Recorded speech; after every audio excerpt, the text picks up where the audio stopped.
Hey guys, we're here down south in McKinney, Texas, and we are here at Mission Regan. We're so excited. I am here with Josh and Courtney Willis, and they are going to take us through what they do, what Mission Regan is, and kind of their life.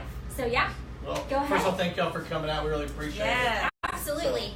So, we met last year. Yes. Yeah. And so it's been a good friendship. I think that we've kind of been able to keep in touch. So what Mission Regan does is we are a 501c3.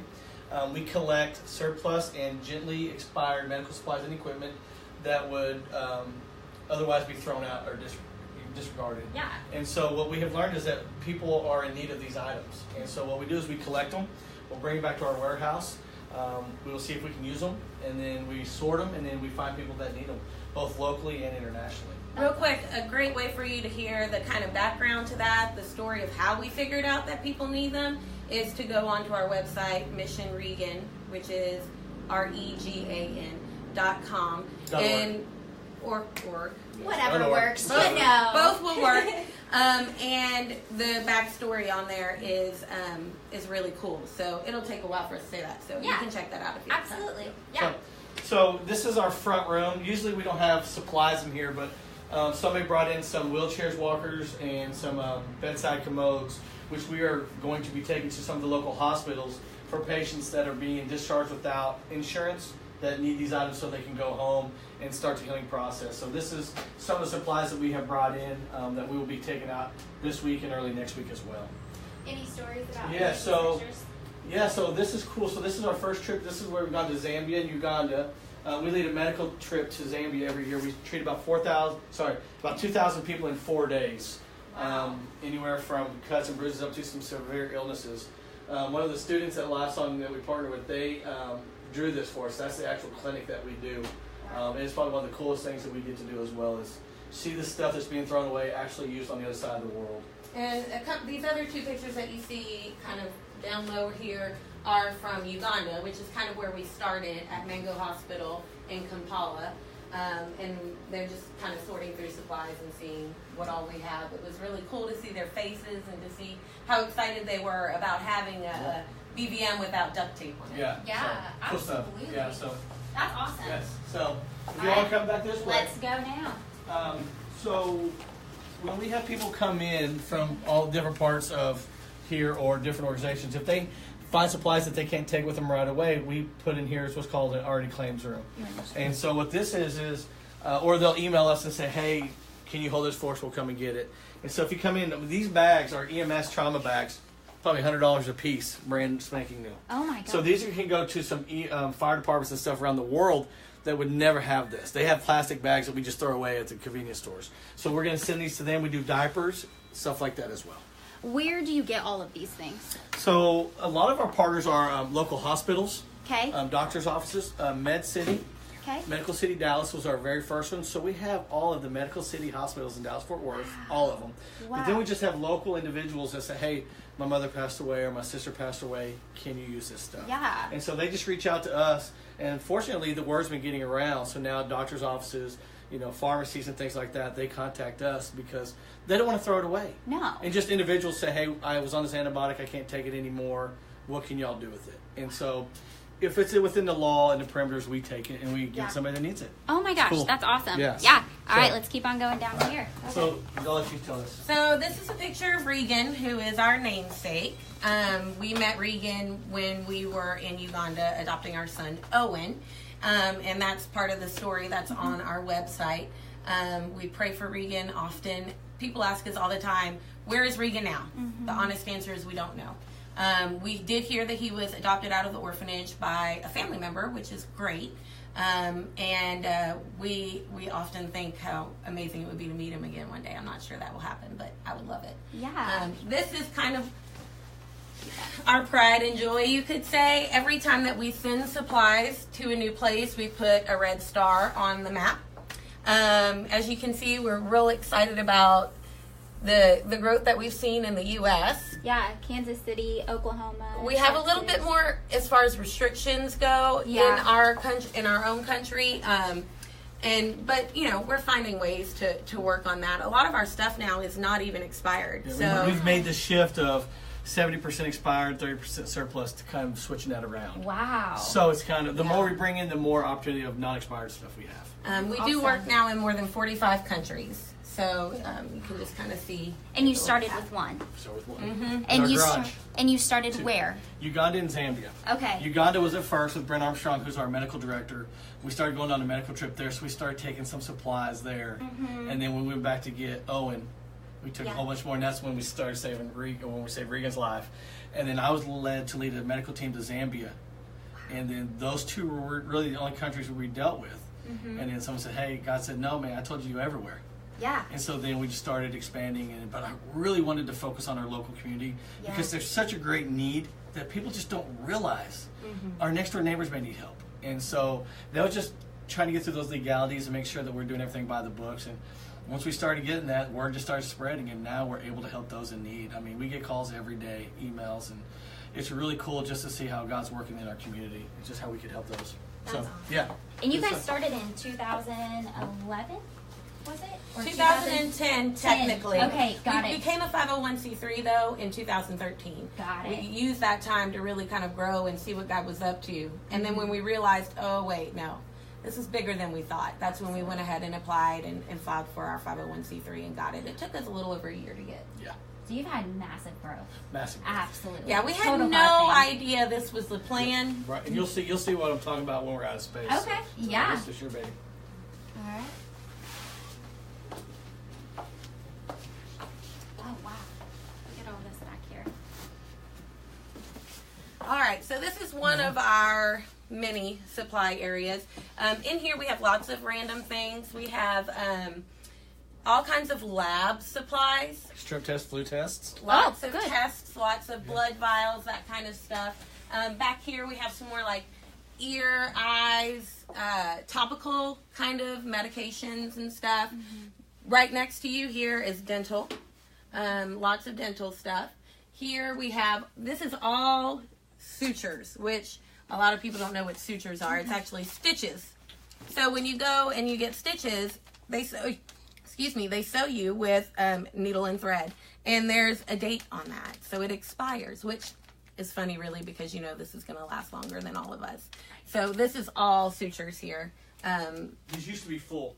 All sterile, all clean in the packages. We sent a shipment to Ghana recently, and they pretty much cleared us out there. Over here we have lots of diabetes stuff, and then down here we have some more medicines and that sort of thing. This is a very popular area, I'm sure you can imagine, and people are often requesting items here locally that we keep in here, and then also globally. When you get someone in here that's fixing to go on a mission trip and they walk in and they get really excited, it's really cool to be a part of that. But Josh will show you the next room. All right. Yes. Josh, it's all you. Yes, This so- is really cool. So we just got 2 rooms left, but this is our sorting room. And then so we'll do is we'll bring the boxes in here and kind of go through them and put them up. And then once these get full, we go out to the big room. But let me show you the community room. We call this community room because we really like to hit hard on our community. We don't take anything that's non-medical except diapers, baby formula, things like that. Because we work with some foster organizations and then some women's shelters and things like that. So when we get baby formula and diapers and adult diapers, we work a lot of nursing homes. Yeah. We love to keep that here in the local community. So this stuff is really, with the homeless, we do a lot of homeless stuff as well. So shampoo, razors, things like that. Man, we really love to focus on our local community. So this stuff is really focused on that. Now, if it's going to go overseas, that's fine, but we really want to keep this here.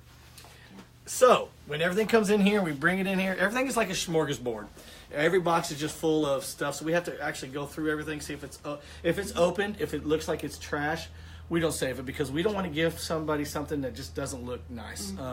Nothing we wouldn't use ourselves. Right, Yeah. and we want to treat them with respect and not just say, well, you just get the leftovers. And so we don't Right. like to do that. So this is the granddaddy. This is the warehouse. Awesome. So as you can see, if you see these signs, we've kind of separated everything into medical departments, airway, surgical, wound care. We literally have heart valves. I have heart valves down here. Bone cement, bone screws. And so this is probably our main section right here. Wound care. Okay. Anybody can use it. Everybody needs it. And so whenever somebody goes on a mission trip, they always take something from this section. Then we also have wheelchairs and walkers and things like that are huge for our community and overseas. One of our biggest one, I think, is Courtney showed you in the pharmacy was the IV fluids. The number one killer in the world is dehydration. Really? And so what we have is we have the stuff to stop that. IV fluids, IVs, start kits, everything that they need to save a life, we pretty much have here. That's awesome. Now, the stuff that we can't use here is surgical items. We have a lot of surgical medical equipment that we really can't use here in the States. We just sent a 40-foot container to Ghana with probably 90% of our warehouse, and he's a neurosurgeon. And so he does a lot of those surgeries overseas, and he can take stuff that we won't use here. And so, but I think one of the cool ones, I'll let you tell about the OB kits. Oh, okay. Yeah. So something that's really cool, one of my favorite things that I learned very early on when we started doing this is in third world countries, when you have a baby, it is very common for you to need your own kit. You need to bring your own supplies to the clinic. Okay. If you don't have that, oftentimes you're turned away. I'm sorry, we can't help you. We don't have the supplies that are needed. And so that's why the mortality rate is higher in third world countries for moms and babies, because they end up going to the bush and just delivering this baby. And sometimes there's complications or they don't know what to do. And they also typically have walked all the way to the clinic. So meanwhile, here in DFW, at a hospital, you go to have a normal delivery and have a baby, and something happens, you end up having a C-section. Well, they take that whole kit and they wrap it up and they toss it. Really? So what we do is we take that kit, the hospital gives it to us. Again, we're talking about people who love helping people. We're talking about nurses and doctors and administrators and hospital, distributors who love people. Yeah. So they don't love the process either, really. So they give it to us, and then we partner with other organizations and we send it to them, and then they get it to the mamas who need it. And that's amazing. Yeah. So you need filling. Yeah.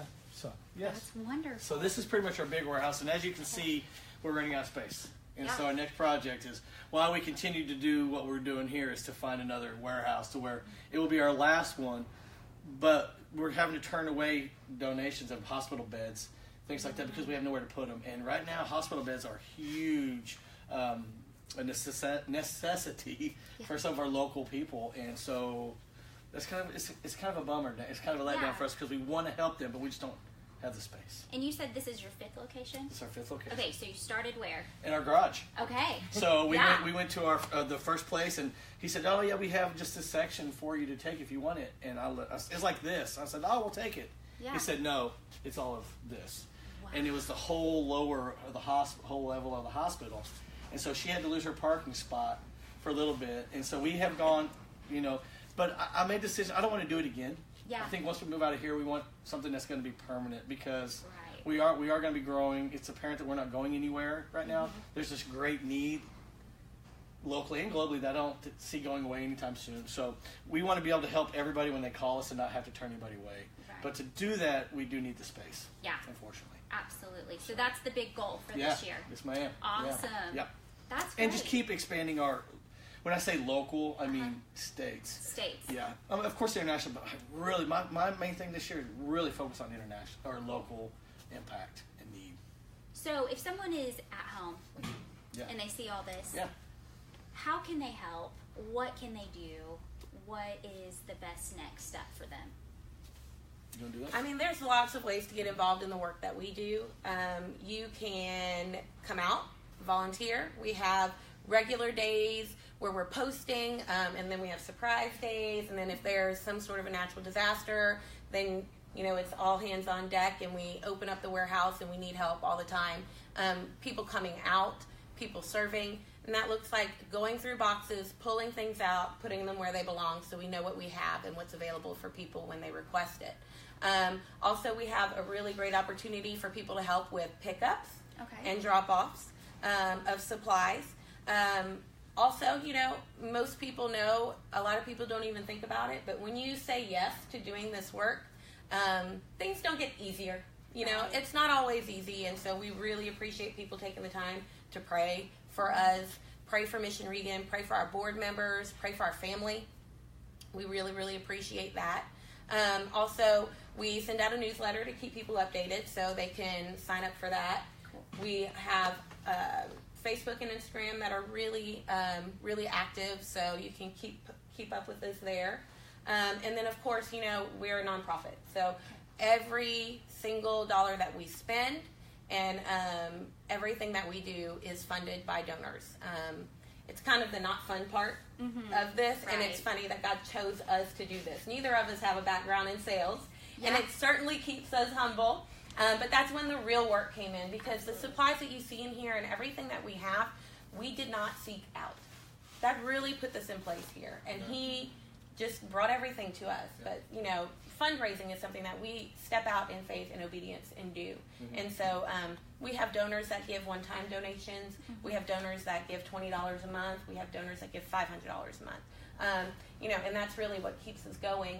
And we, of course, greatly appreciate that. We have events that we do as well that people can keep up with that we'll post about. I think real fast on my. Yeah. I think that coming out, if you're local or you're able to come out and help volunteer, it's cool and bring your kids, your older kids, because we have that a lot. It kind of opens their eyes. Yeah. But when we had the disasters, I got deployed down to down South Texas for the hurricane.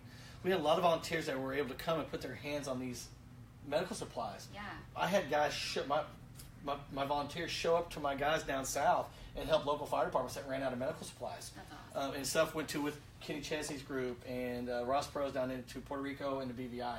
So they're actually touching stuff that's literally saving a life not just on the other side of the world, but Here. that stuff went to Houston. Yeah. And down south where I was, and I got to see that, and it's really cool just to know that you're not just you're getting involved. Right. And so there's other ways to do it. If you don't want to do the deliveries pickups, you just want to come there's not anything that we'll turn away. We take any kind of help we'll get. Absolutely. So, yeah. Well, that's great. Well, is there any other thing you guys would like people to know or add? Well, we want to thank you. Yes. Yeah, no, absolutely. Thank you so much Yeah. for giving us the opportunity to Yeah. share what we do and Yeah. for being a part of what we're doing. Yeah. We appreciate it. No, we love you guys. Well, so. we love y'all too. And this, like I said, we just thought this was going to be something little. Yeah. And I think it's becoming apparent that, it's more than what we had thought, but we love it, and we need this kind of exposure. Yeah, just to get the word out. absolutely. It's not about getting famous or anything like that. We just want to help more people that just need help and just need help, a reaching hand. The more people who know, the more people we can help. That's Right, it. exactly. So and that's another thing. So if you know people that need help,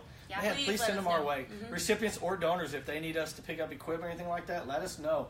That's how we keep this thing going, is by people helping people. That's awesome. Yeah. Well, Awesome. guys, check out their website, www.missionregan.com, and let's support them. Thanks, guys. Thank you. Bye. Bye.